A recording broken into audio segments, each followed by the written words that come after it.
ఒక్క నిమిషం కాంబోజ్ గారు 1 సెకండ్. చాలాసేపు నుంచి వెంకటరెడ్డి గారు, గంగాపురం వెంకటరెడ్డి గారు నమస్తే అండి. నమస్తే నమస్తే. ఆహ్వానించాల్సిందే కానీ ప్రొసీజర్ కరెక్ట్ లేదు. అవును, బిల్లు జీవో తేవాల్సిందే కానీ జీవో సవ్యంగా లేదు. అమెండ్మెంట్ కాకముందే అదే బిల్లు అదే చట్టం అని చెప్పేసి దాన్నే బేస్ చేసుకుని వెళ్తున్నా అంటే ఇది వీక్ బిల్ అన్నది మాట్లాడుతున్నాం. ఉదయం కూడా మనం ఐ న్యూస్ డిబేట్లో మాట్లాడుకోవడం జరిగింది. ఇది బిల్లు రూపంలో రావాలా, చట్ట రూపంలో రావాలా, అది లేదు. దాని మీద ఈరోజు హైకోర్టు క్వశ్చన్స్ వేసింది. ఎట్లా చూస్తున్నారు, ఏం చెప్పదలుచుకుంటున్నారు? ఇప్పుడు ఒకటే శ్రీకాంత్ గారు, 42% బీసీలకు రావాల్సిన హక్కు అది. భారతీయ జనతా పార్టీ దాన్ని పూర్తిగా సమర్థిస్తున్నటువంటి అంశము. కాకపోతే మాకు ఒక అభ్యంతరం ఉండే, ముస్లింలకు 10% అనేటువంటిది పక్కకు పెట్టి మిగతా మొత్తం 42% మొత్తం బీసీలకే రావాలని మేము డిమాండ్ చేస్తున్నటువంటిది. అది బీసీలకు అన్యాయం జరగకూడదు అనేటువంటిది భారతీయ జనతా పార్టీ. మీ అభ్యంతరం, మీ అనుమానం అది, కానీ బిల్లులో ఆ అంశం లేదు కదా అన్నది వాదన. బిల్లులో ఏముందో ఇప్పుడు 42% ఎవరెవరికి ఇస్తారు ఏంది అనేటువంటిది మరి రావాలి కదా. ఇప్పుడు వాస్తవానికి ఇప్పుడు ఇవాళ సాయంత్రానికి కొంత రిలీజ్ చేసినారు వాళ్ళు, బీసీలకు బీసీ అనేది దానికి అంతా కూడా స్పష్టత ఇంకా కనపడతలేదు.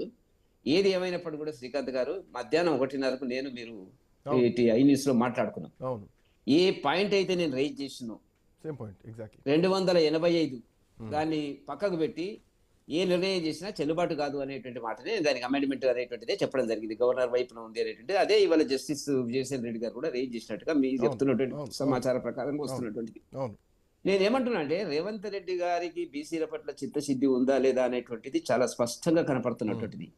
బీసీలను మరొకసారి మోసం, 55 సంవత్సరాల కాంగ్రెస్ పాలనలో ఎవ్వరూ చేయనంత మోసం ఇవాళ రేవంత్ రెడ్డి గారు, కాంగ్రెస్ పార్టీ బీసీలను మోసం చేసింది అనేటువంటి దాంట్లో నాకు ఎట్లాంటి సందేహం లేదు. అంటే ఎట్లా ఏ ఉద్దేశంతో అంటున్నారు? బీసీలకు న్యాయం కోసమే 42% రిజర్వేషన్ కోసమే వీళ్ళు జీవో ఇచ్చారు, మోసం ఎక్కడ చేశారు? ఇప్పుడు చట్టబద్ధమైన న్యాయబద్ధమైనటువంటి అంశాలను ఇంతకుముందు శేష్ గారు చాలా చక్కగా చెప్పినారు. రాజకీయాలకు అతీతంగా అవన్నీ పక్కకు పెట్టి మీరు ఒక ముఖ్యమంత్రి, నేను ఎందుకు చెప్తున్నాను ఈ మాట అంటే, డెడికేటెడ్ కమిషన్ అంటున్నాడు. రెఫరెన్స్ 1, 2, 3 మీరు ఒకసారి జియో చూడండి.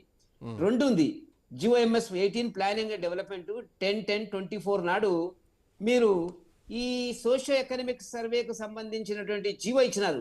ఆ తర్వాత 20 రోజుల తర్వాత డెడికేటెడ్ కమిషన్ వెంకటేశ్వరరావు గారిని అపాయింట్ చేసినారు. డేట్ చూడండి, వాళ్ళు చెప్పినట్టు పేర 6 పేర 7లో కనపడుతున్నటువంటిది. ఇంత బలహీనంగా ఉంటుందండి. మీరు ఒక వైపున సర్వేకి ఇచ్చినారు, ప్లానింగ్ డిపార్ట్మెంట్ మీరు చేసినారు సర్వే. ఇప్పుడు కోర్టులు చెప్పింది ఏంటంటే, ఒకవేళ మీరు 9th షెడ్యూల్లో పెట్టాలనుకున్నప్పుడు ఒక జ్యుడిషియస్ ఇండిపెండెంట్ డెడికేటెడ్ కమిషన్ అనేటువంటిది ఏర్పాటు కావాలా. ఆ సంస్థ మాత్రమే డేటా కలెక్ట్ చేయాలా, అప్పుడు మాత్రమే దీన్ని నమ్ముతాము, అప్పుడు ఆలోచించవచ్చు ఓవర్ అండ్ అబౌవ్ బీసీలకు వాళ్ళకి కావాల్సినటువంటి రిజర్వేషన్స్ ఇవ్వచ్చు అనేటువంటి చెప్పింది. ఇప్పుడు ఏం చేస్తున్నారు, వీళ్ళకు ఐడియా లేదు. నేను ఎందుకు చెప్తున్నా అంటే, రేవంత్ రెడ్డి గారికి రాజకీయ న్యాయపరమైనటువంటి అవగాహన లేదు అని వాడడానికి నాకు అది ఇష్టం లేదు, కానీ చెప్పాల్సి వస్తుంది. ఫస్ట్న నిరంజన్ గారితో చేయించినారు. If I'm right, rectify the మన శేష్ గారు రెక్టిఫై చేయాలి. వాళ్ళు ఆదిలాబాద్ నుంచి మొదలు పెట్టారు. నేను అనుకున్నా వీళ్ళకేం సంబంధము. తర్వాత హైకోర్టు మెట్టకాయలు వేసిన తర్వాత ఏమైందంటే, అప్పుడు డెడికేట్ ఈ గ్యాప్ వచ్చింది. గ్యాప్ వచ్చిన తర్వాత మీరు GOMS ఏదైతే ఉందో 3rd ఉందో 27/2/25 నాడు డెడికేటెడ్ కమిషన్ డేటా అంతా వాళ్ళు తెచ్చి వెంకటేశ్వరరావు గారి టేబుల్ మీద పెట్టి మీరు 42% రికమెండ్ చేయండి అని చెప్పినట్టుగా కనపడుతుంది. ఆయన పాత్ర ఏమీ లేదు దాంట్లో. ఆయనకు man and machinery and power ఇవ్వలే. హడావుడు ఎక్కువ చేయాల్సింది, పద్ధతిలో చేయాల్సింది. ప్లానింగ్ డిపార్ట్మెంట్కి ఏం సంబంధం అంటే, గవర్నమెంట్ డిపార్ట్మెంట్కు ఓన్ ఇండిపెండెంట్ ఉండాలా. మీరు ఎన్నికల్లో మీరు వాగ్దానం చేస్తే 42% కాబట్టి వైపున డ్రైవ్ చేసినటువంటి మాట వాస్తవం. రెండవది శ్రీకాంత్ గారు, ఇప్పుడు 243D 243T రకరకాలుగా మాట్లాడుతున్నారు కదా.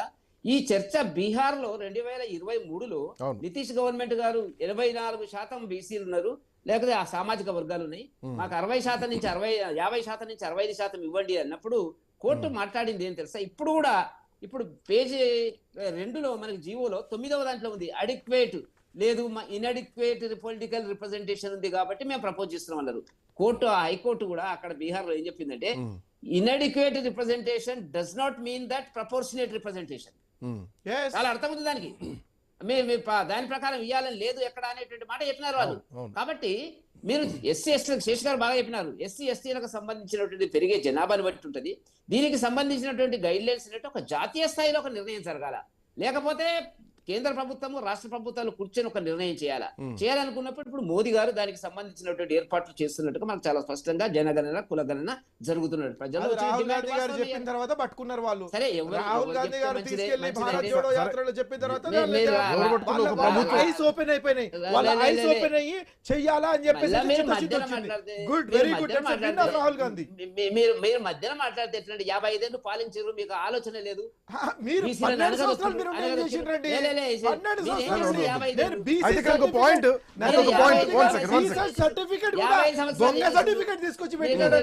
మీరు మళ్ళీ అదే మాట్లాడతారండి. నాశనం పట్టించారు, మీరు బీసీల నాశనం పట్టించారు.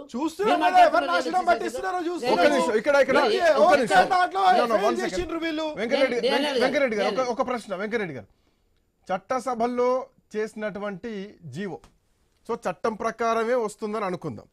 ఇది చట్టం ప్రకారం వస్తుంది, ఒక జీవో వచ్చింది, న్యాయం ప్రకారమే రిజర్వేషన్లు అమలు ఖచ్చితంగా అయితే కోర్టుకు పోయినా గెలవలేరు, ఎందుకంటే మా దగ్గర ఎంపరికల్ డాటా ఉంది. గతంలో ఉన్నటువంటి జడ్జిమెంట్లు అన్నీ మేము దృష్టిలో పెట్టుకొని with evidence, with empirical data, correct డాటాతో మేము వెళ్తున్నాం. సో కోర్టుకు వెళ్ళినా గెలుస్తుంది అన్నటువంటి ధీమా గవర్నమెంట్ దగ్గర ఉంది. అయితే ఇందులో కోర్టు అడిగినటువంటి ప్రశ్న, అసలు 285 సెక్షన్ను ప్రభుత్వం ఇంకా సవరించలేదు, గవర్నర్ దగ్గర పెండింగ్లు ఉంది, ఇది బిల్లు మాత్రమే తెచ్చారు, ఇంకా ఆమోదం జరగలేదు, ఇది బేస్ చేసుకొని మీరు ఎట్లా వెళ్తారని చెప్పేసి. నేను ఇంకొక విషయం చెప్తా. అక్కడ జరిగింది, మా మిత్రుడు అక్కడ ఉన్నాడు, అడ్వకేటు, పేరెందుకు కానీ నాకు అంతా చెప్పినాడు ఆయన.